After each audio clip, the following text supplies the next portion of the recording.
যাদেরকে গুম করে রাখার পরে মাস বছর শেষে তাদেরকে মিথ্যা কিছু মামলায় চালান দেওয়া হতো। সেটা হচ্ছে সন্ত্রাস বিরোধী আইন, অস্ত্র আইন, জঙ্গি মামলা, এই সমস্ত মামলা দিয়ে ইনভেরিয়েবলি তাদেরকে কমন ল্যাঙ্গুয়েজে এই মামলা দিয়ে কোর্টে চালান দিতে। এটা হলো তৃতীয় শ্রেণীর।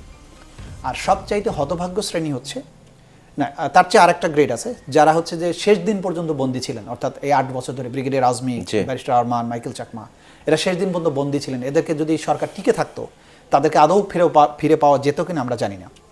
আর সর্বশেষ ক্যাটাগরি হচ্ছে যাদেরকে কিছুদিন বন্দি করে রাখার পরে অথবা তাৎক্ষণিকভাবে ধরে নিয়ে গিয়ে তাদেরকে হত্যা করে, মাথায় গুলি করে, পেটে গুলি করে বুড়িগঙ্গায়, কখনো শীতলক্ষায়, কখনো ধলেশ্বরীতে, এবং বিশেষ করে বরগুনায় বলেশ্বর নদীতে, তাফালবাড়িতে, পাটকেল ঘাটায়, এই সমস্ত এরিয়াতে, তাদের নদী নালাতে, সুন্দরবনে, এই সমস্ত জায়গায় লাশকে গুম করে প্রথমে মাথায় গুলি করতো, মানে প্রথমে হচ্ছে ঢাকা থেকে নিয়ে যাওয়া হতো এই জায়গাগুলোতে হাত পা বেঁধে, তাদেরকে অনেক সময় সিডেটিভ দেওয়া হতো, মানে ওষুধ দিয়ে এক ধরনের ঘুম ঘুম ভাবে, তারা কোনো প্রতিরোধ করতে পারতো না।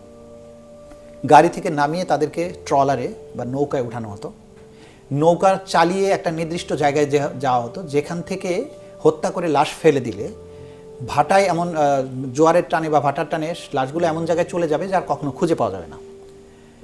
সেই ক্ষেত্রে জোয়ার ভাটার হিসাব করা হতো, এবং কত দূর গেলে ভাটা শুরু হবে এবং তারপরে আর লাশগুলো ফিরে আসবে না সেগুলো হিসাব করে ওশানোগ্রাফি, জোয়ার ভাটার হিসাব, নৌবাহিনীর কাছ থেকে এই তথ্যগুলো তারা নিত। আমাবাসরা, পূর্ণিমার হিসাব তারা নিত।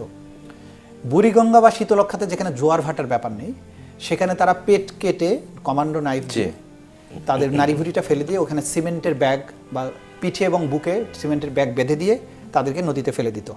তারপরেও নাটকীয়ভাবে বেশ কয়েকটা লাশ ভেসে ওঠার কারণে, বিশেষ করে নারায়ণগঞ্জে 7 খুন, এটা মানুষের কাছে উঠে আসে। তাহলে আপনি দেখছেন যে এদেরকে হচ্ছে বাইরে ডিসপোজালের ধরনটা ছিল এটা। এবার আসেন যে আয়নাঘরগুলো। আয়নাঘর বলতে মূল আয়নাঘর হচ্ছে ডিজিএফআই পরিচালিত জেআইসি, অর্থাৎ জয়েন্ট ইন্টারোগেশন সেন্টার, যেটা ঢাকা ক্যান্টনমেন্টের ভেতরে অবস্থিত। এটার ভেতরে পুরাতন ভবন, নতুন ভবন বলে দুটো ভবন আছে। এখানে অনেকগুলো সেল আছে, 3 ফিট বাই 10 ফিট এরকম আর কি। 2-1টা রুম একটু বড় ছিল। এই রুমগুলোতে কোনো দরজা জানালা যা ছিল এগুলোকে বন্ধ করে দিয়ে সম্পূর্ণভাবে কালো পর্দা দিয়ে ঢেকে দেওয়া হতো। সেখানে তাদের বিছানা, মাটিতে বিছানা কম্বল দিয়ে থাকা হতো। 2-1জনকে একটা চুকি টুকি দেওয়া হয়েছে, এরকম পাওয়া গেছে। রুমের একমাত্র ভেন্টিলেশনের জায়গা ছোট্ট একটা ভেন্টিলেটর ছিল, সেই জায়গায় আবার এক্সজস্টার ফ্যান লাগানো থাকতো এবং সেগুলো তীব্র শব্দ উৎপাদন করত। প্রত্যেকটা রুমে আবার সিসিটিভি ক্যামেরা থাকতো তাদেরকে মনিটর করার জন্য।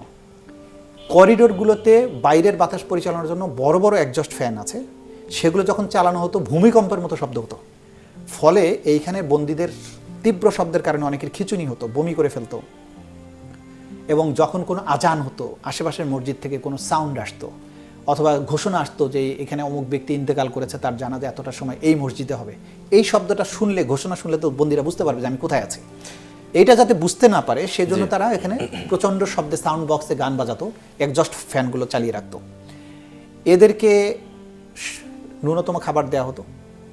যদি অসুস্থ হতো, যত জটিল অসুস্থতাই হোক, তাদেরকে বাইরে নেওয়া হতো না, এখানেই ডাক্তার এনে বা ওষুধপত্র এর ভেতরেই দেওয়া হতো।